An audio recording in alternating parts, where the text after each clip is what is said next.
what's good and what's popping? Hopefully I am able to successfully get this message out today. The last day of the year of 2024.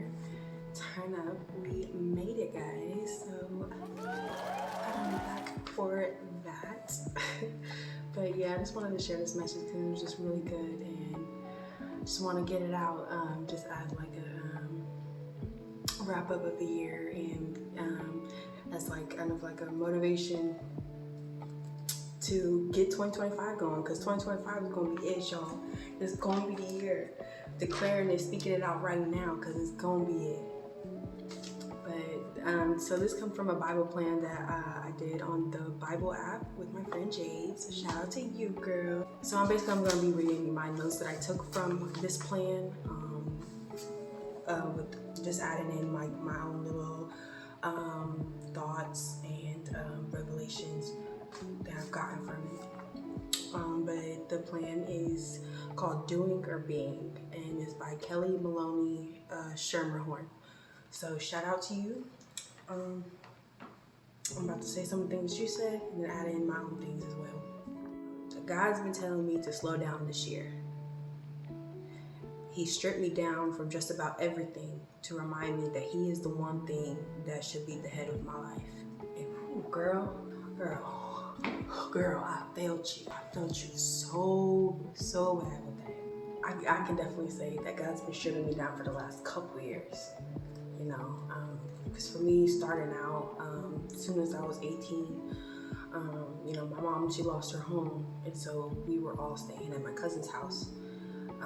You feel me? That was a full house on its own. So imagine that, plus my household coming in to live with them, you know. So, you know, it was pretty rough, but I was 18. I decided I needed my own space. So I had decided to just go ahead and pick up 2 jobs, and I was just gonna hustle and bustle and do whatever I needed to do to get myself out of it. Cause you feel me? That's just the way that that's just the way that I grew up. It's just like, if I don't hustle and bustle to get it, I'm just not gonna have it. Okay, I don't have that luxury to just wait for somebody to get it done for me. So yeah, hustling, bustling, trying to get myself my own apartment with my man. And then, you know, as we was doing that, we had some friends come up and be like, "Oh, you guys get an apartment? Oh, we should all live together." I'm grateful for the learning experience. That's what I'll just say about that. Grateful for the learning experience. Don't be with me, friends. Just don't do it. Anyways.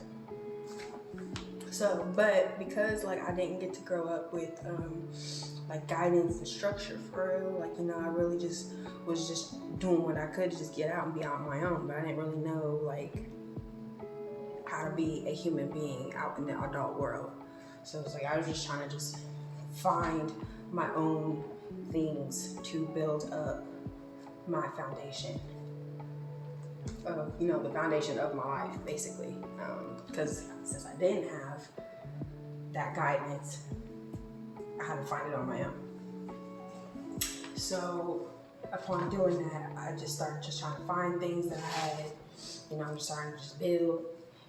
So I'm building it up with, okay, I got a job. And since we're in our whole house full of young adults too, so it's just like we're dealing with, okay, a bunch of other adolescent adults, you know, dealing with all their stuff. You know, for the first time, we were able to be in charge and do whatever it was that we wanted to. So it's like very easily it became a free-for-all eventually. So, but it's just like, you know, when you're going in without any guidelines, without any structure, or without any boundaries, yeah, that just leads to like a recipe for a disastrous free-for-all, which basically is what it was. And you know, and I bet it is easier to look at somebody else's household and be like, okay, well, I don't want this in my house, I don't want this going on in my house. But it's just like, you one of the first people among your friends to be in your own apartment, so it's just like you don't even really have that to like go off of. You kind of just have to just go through it and figure it out on your own. And then we're just going through things, going through life, dealing with you know, relationship things that you deal with as a young couple growing up, like lying, cheating, lust, attention seeking, just all that stuff started getting mixed in. And then into the building of my foundation. And then just dealing with other people's problems. Problems started getting put onto us. So just dealing with that and dealing with that, dealing with that. And then boom, dealing with the major tragedy. Then boom, dealing with all that stuff. Putting that on. And we ended up having to grieve more relationships on top of, grieving people that we cared about, dealing with that hurt and that pain and rejection on top of everything. And then we just wanting to just do things that we just wanted to do, just doing things that just felt good but weren't good. You understand what I'm saying? So it's just like, now here we are at the top of our lives, but we got all this crazy foundation that's not even going to stand. After a certain point, all that stuff is going to get knocked down because the foundation is built up on so many fragile, weak things. If that makes sense. But that's why I'm so grateful that I'm able to see now what was going on and what was wrong with my life, because I'd be sitting there like, dang, like why am I going through all these things? Why am I going through all these things? Like, life is just so hard. But it's just like, it's because like I don't have that strong foundation built of those strong virtues and principles and values that really matter, that makes up a fulfilling life. It's like we knew God because he grew up with God in his house. I also grew up with God in my life as well, in a different aspect of him, but it's just like, even though we had God in our hearts, it's just like living life and applying that was our issue. That's where we missed the mark, because we didn't keep God at the head of our life. He'd be up there, but then other things would come up on top of him immediately. And so that is where the biggest problem stemmed from. So he had to slow us down. Okay, he had to strip us down away from all those extra things that came up before him and on top of him that was made more important than him.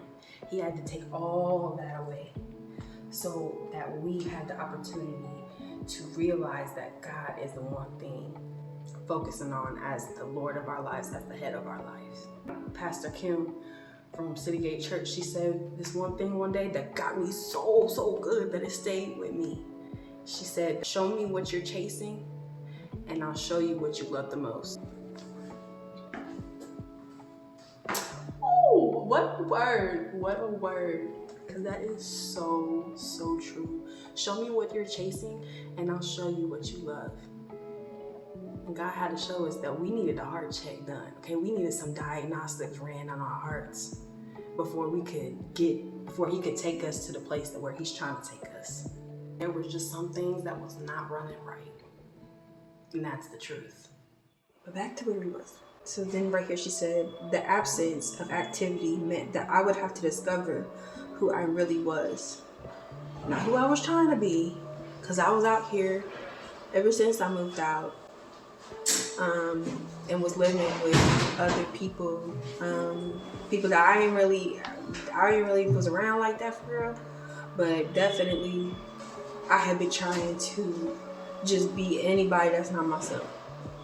I wanted to be more fun. I wanted to be more not boring. So I would act out and I would just try to do a whole bunch of things to try to fix myself or improve myself. That's why it's another reason why I am grateful that God gave me so much grace to take me away from all of that, because the absence of activity meant that I would have to discover who I really was, not who I was trying to be or who I was supposed to be. Okay. But then she starts to talk about how like a runner that's running in a 10K, they have to stop for water to be able to finish faster, finish stronger.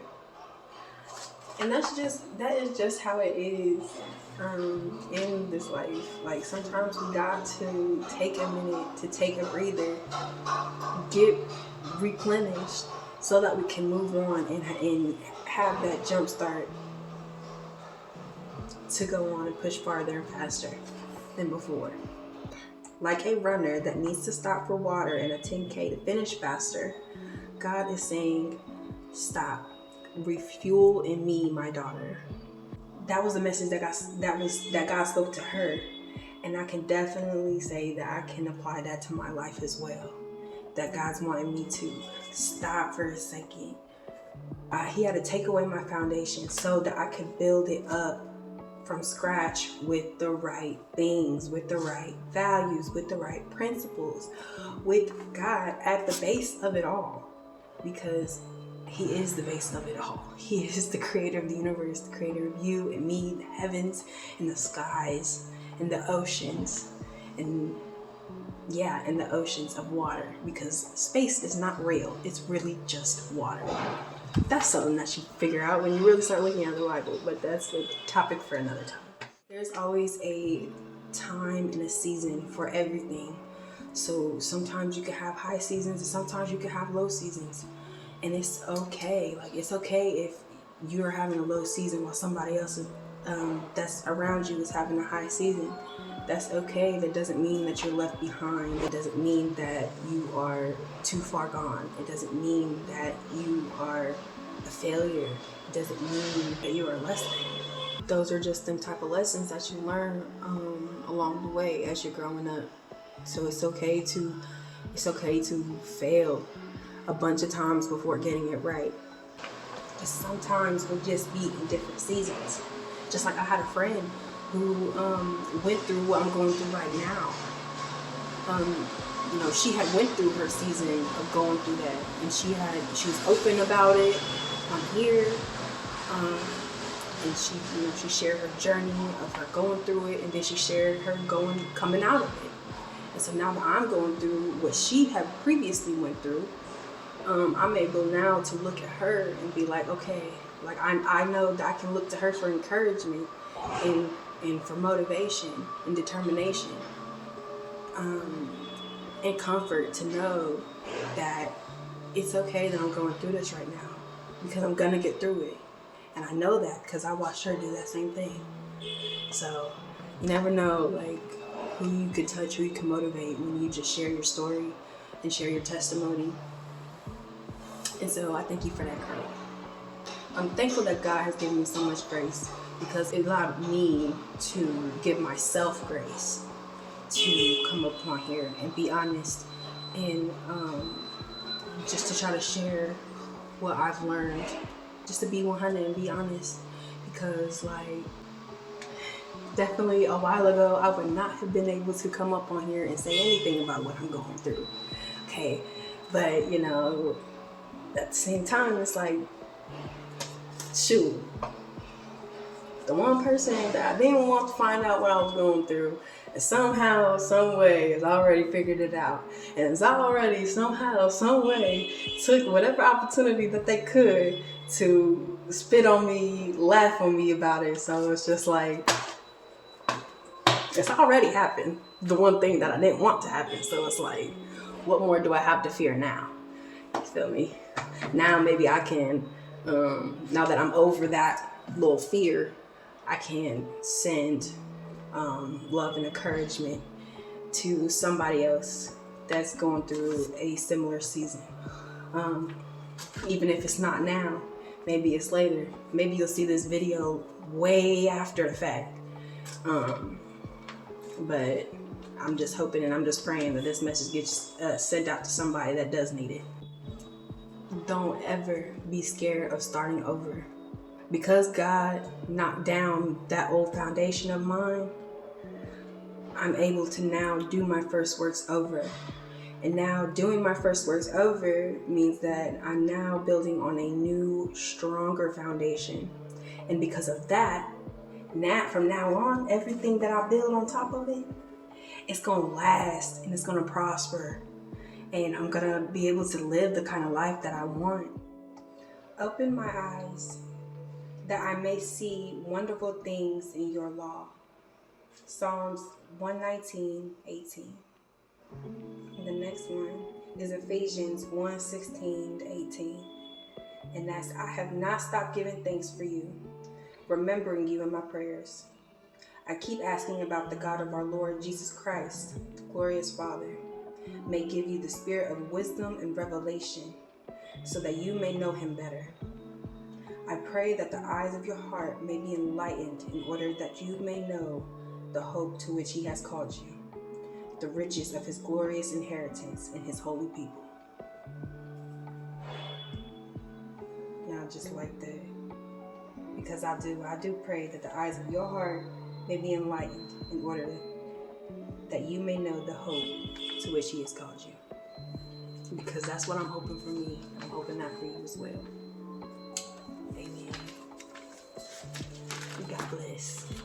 So then she says to, as the key takeaways, notice the signs that God has put in your life.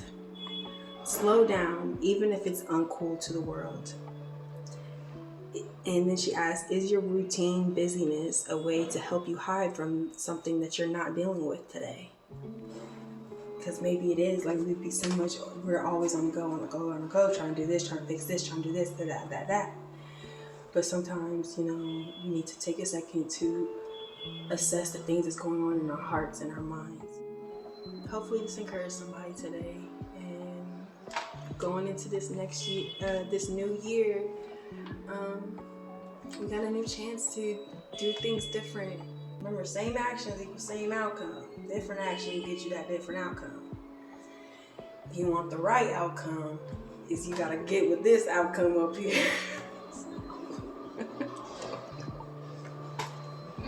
Give me grace.